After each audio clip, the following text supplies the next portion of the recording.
Satu perkara Faiz, bila dah kata semangat ni, sentiasa kita harapkan adanya puisi-puisi ataupun kata-kata untuk memberikan semangat pada kita kan. Itu yang kita harapkan kan.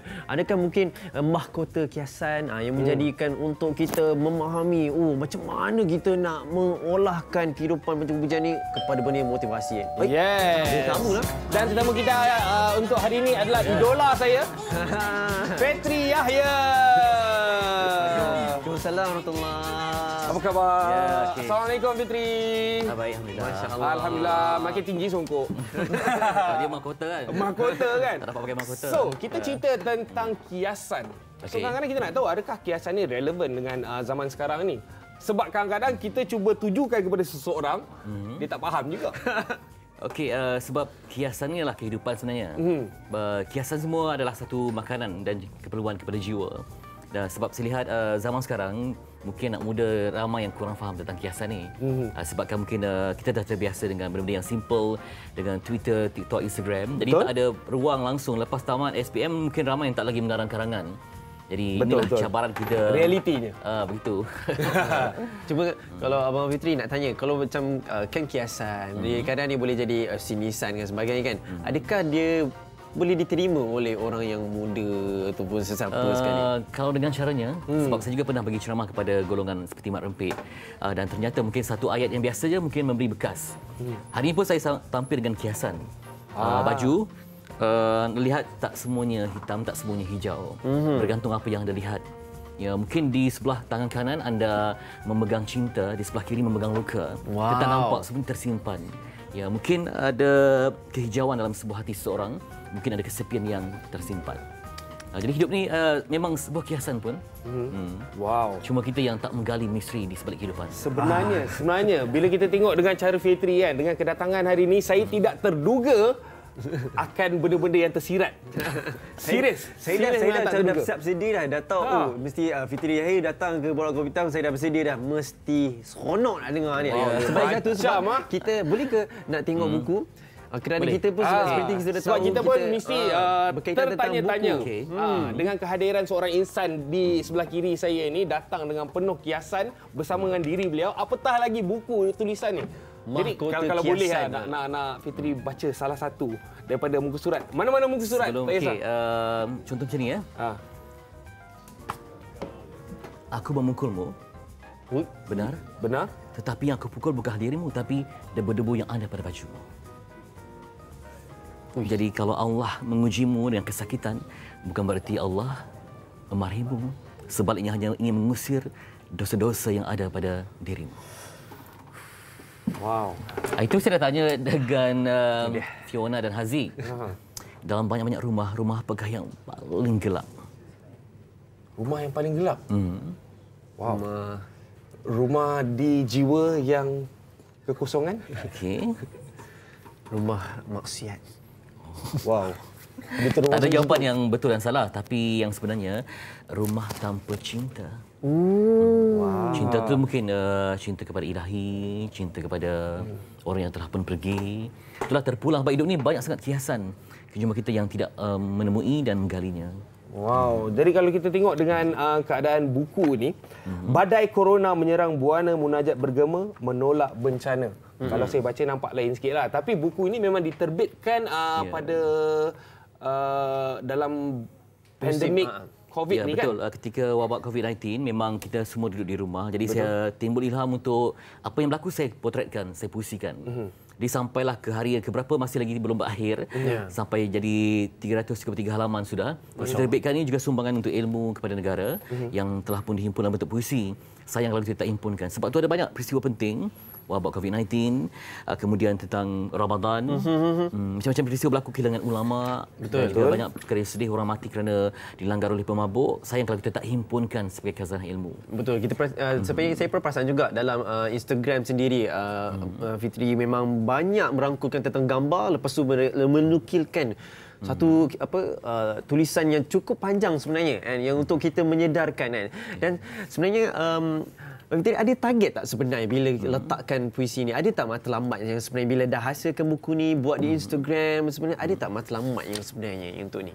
Itulah dia. Kadang-kadang saya pernah, bila setiap kali saya hantar di Instagram, ada yang membalas dengan perkataan yang sedih, yang ada kaitan dengan kehidupan. Jadi saya rasa lebih baik pada usia-usia kita yang sebegini, ada manfaat dapat kita sumbangkan kepada orang.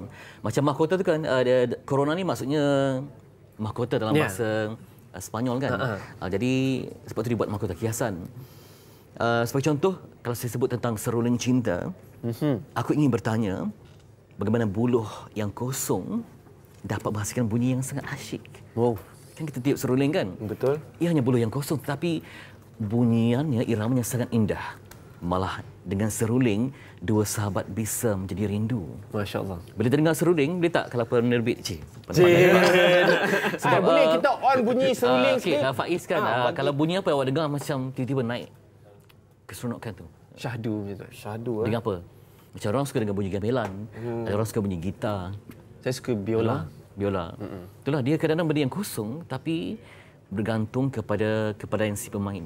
Tetapi di atas pemain itu ada kuasa lagi yang menggerakkannya. Subhanallah. Siapakah yang menyusunnya? Allah. Kepada ombak di lautan kan, siapa yang mengalihkannya? Bayu di tepian, siapa yang mengirimkannya? Ada tak daun-daun yang terbang? Siapa yang mengaturkannya? Ikan bila tidurnya? Betul. Langit tinggi, mana tegak tiangnya? Wow. Itulah, semua hidup ini adalah satu persoalan. Betul. Yang perlu dijawab. Kalau jawab dengan nafsu, dia akan membisu. Jawab dengan iman, dia akan membentangkan segenap hamparan. Yes. Masya Allah. Dan kejayaan itu, kejayaan milik siapa yang sebenar-benarnya? Kalian, kata pujangga, jika keris pusaka ini diasam limaukan, kalau tanjak pahlawan ini dimahkotakan, pasti alun hidup akan terjurus pada satu arah dan matlamat. Berkata dengan santun dan berbudi, menyanggah dengan halus dan bererti, tepak sirih dihulur, salam bersambut, maka pekerti akan datang sendiri. Sambung? Wow. Tak apalah kita. Saya tak boleh sambung tu. Saya tak boleh sama. Mata saya dah berair dah. Serius. Saya dengar. Kenapa berair tu? Dia sebab bila apa yang saya faham adalah kerana ia berkaitan tentang matlamat seorang kehidupan. Betul, yang untuk berkaitan tentang kuasa Allah Ta'ala yang menjadikan seseorang tu yang melalui pelbagai ujian, yang adanya kerusingan lah apa, dalam ujian tu pula dia ada je matlamat dia nak mencari. Dia nak usaha untuk mengeluar daripada masalah tu. Jadi macam daripada yang ni Abang Fitri secara spontan tau, tak ada dalam buku ni tadi. Saya perasan macam subhanallah. Kalau kita berpantun, lawan pantun kan kena spontan kan. Itulah. Kalau saya baca tentang tangis awan ni, jika awan tak menangis, bagaimana laman nak mekar? Tanpa hujan, bunga akan tandus dan seluruh kelopak akan menjadi selayu. Jika bayi tidak menangis, bagaimana susu hendak mengalir? Sang perawat hanya akan memberi susu dikala bayi itu menangis. Sebab bayi yang menangis ni ada kaitan dengan ibunya kan. Betul. Jadi kalau bayi itu tak menangis, ibu tak tahu. Kalau hujan tidak datang, maka pokok akan layu dan gersang. Jadi saya sering ingatkan diri saya supaya dalam setiap ujian itu adalah sahabat. Selepas datang ujian itu akan muncul macam-macam warna yang kita tak tahu.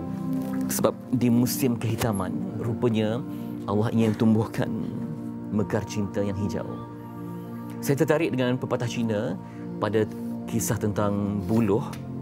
Buluh kita tanam kan, 5 tahun tak tumbuh apa-apa, tapi rupanya dalam tempoh 5 tahun tu akar dia jadi empayar di bawah bumi ni. Bila dah ready baru dia menjulang menyentuh langit. Bersabar untuk membina kekuatanmu. Wow, itu satu ayat yang sangat deep sekali. Kan, saya begitu terkesan. Dan dalam studio ni, kalau korang nak tahu, semua terkesan dalam ni. Terdiam tiba-tiba, tak ada angkat tangan apa semua kan. Dan saya rasa kata-kata yang baru diperkatakan oleh Fitri tadi memang boleh memberikan semangat. Tetapi kalau kita ikutkan, dalam buku ini juga adalah tulisan ataupun luahan hati yang kesedihan dengan apa yang berlaku dengan orang-orang di sekeliling juga kan. Betul ya, ramai yang terkesan. Masa tu kan ramai yang DM saya nak pinjam wang, kata ketika pandemik ni berlaku keganasan rumah tangga, betul, macam-macam bercerai dan sebagainya. Memang saya rasa saya takut nak buka inbox sebab macam-macam luahan yang saya terima. Itulah sebab tu saya bagi ungkapan. Cuba Faiz baca yang itulah yang belakang sekali. Oh, okey. Jangan berduka. Sabarlah menanti di pintu hari. Esok lusa kita berlari. Setiap sesuatu yang hilang dalam hidupmu akan kembali dan terganti dengan yang lain dalam bentuk yang berbeza. Dunia ini ialah sebuah kehilangan. Jadi, kehilangan itu perkara biasa.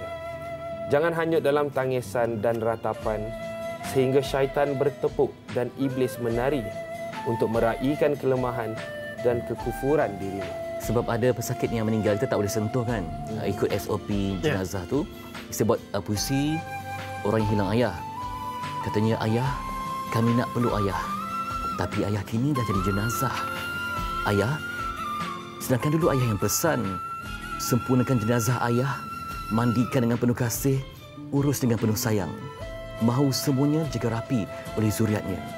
Maafkan kami ayah, kami tak boleh berbuat begitu. Pakar memberi arahan demi keselamatan dan kami akur. Hanya dari jauh ayah. Dari jauh. Jauh, makin jauh. Melihat ayah dari jauh yang tak dapat disentuh. Ya Allah, luluh seorang ayah yang beriman, yang kecundang ketika berhimpun untuk tujuan tabligh, diuji dengan wabak. Tiba-tiba jenazahnya tak dapat kami uruskan. Hanya melihat dari jauh perginya seorang ayah. Itu terluhan dapat saya kongsikanlah dengan mereka yang kehilangan ayah ketika diuji dengan COVID-19. Wow. Sebenarnya itulah kalau kita anggap ujian yang diterima oleh diri sendiri ini begitu hebat, sedara bahawa ada orang lain yang menerima ujian yang jauh lebih hebat daripada kita. Betul. Tetapi sebenarnya semua itu dalam lingkungan yang boleh kita hadapi, insya-Allah, kerana Allah tidak akan menzalimi hamba. Dan kita dapati dalam tulisan yang dihasilkan oleh Fitri Yahya ini, ia umpama macam memujuk hati kita, yang memberikan kedamaian untuk kita untuk baca. Jadi saya nak tanya Fitri, mana kita boleh dapat naskah Mahkota Kiasan ni? Okey, itulah saya tak jual di kedai buku sebab saya kalau boleh tak nak menjadikan ia sebagai keuntungan dagangan kan. Hanya dijual melalui laman peribadi saya. Ataupun kalau anda dapat salin, boleh hubungi nombor ini 017 614 6470. Ya, di situ mungkin anda boleh DM saya juga untuk dapatkan maklumatnya. Dan saya juga sekarang ini dalam proses untuk membantu anak muda. Tadi sebut anak muda kan. Kalau siapa anak muda nak kirimkan karya, boleh menghubungi Kolej Perindu UiTM. Masya Allah. Jadi mereka ni boleh himpunkan puisi, nanti saya edit. Saya bantu mereka. Mungkin ada yang benda yang ni. Sebab semalam pun saya buat program dengan pelajar. Saya kata, kalau buat pesanan kedai mamak pun cuba buat dalam bentuk yang puitis sebagai latihan kan. Why not?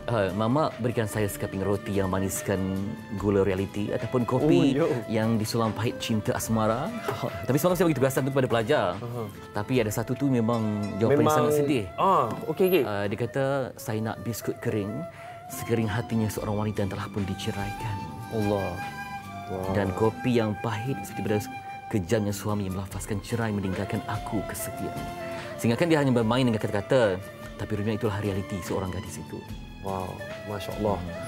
Jadi itulah dia kata-kata. Kadang-kadang kita tengok orang tu macam tak ada bakat kan. Tapi sekali dia keluarkan dia punya rasa tu, dia datang daripada hati. The hidden talent yang ada dalam diri anda. Mana tahu anda mungkin berjaya ataupun boleh menulis. Tapi jangan lupa kata-kata Fitri tadi, boleh hantarkan karya anda kepada dia dan InsyaAllah nanti tengoklah macam mana kita ada edit sikit kan. Mana tahu boleh menjadi satu puisi ataupun karya yang agung insyaAllah. Terima kasih Fitri Yahya kerana sudi meluangkan masa. Okey. Jangan lupa dalam rumah tu kena tambahkan cinta. Sebab dalam hidup yang singkat tarikan nafas ini jangan tanam apa pun kecuali cinta. Alright, terima kasih Fitri. Jadi kita pun nak tengok adakah Wak Jo pun boleh bercinta, adakah rumahnya penuh dengan cinta selepas ini. Yes. I love you baby.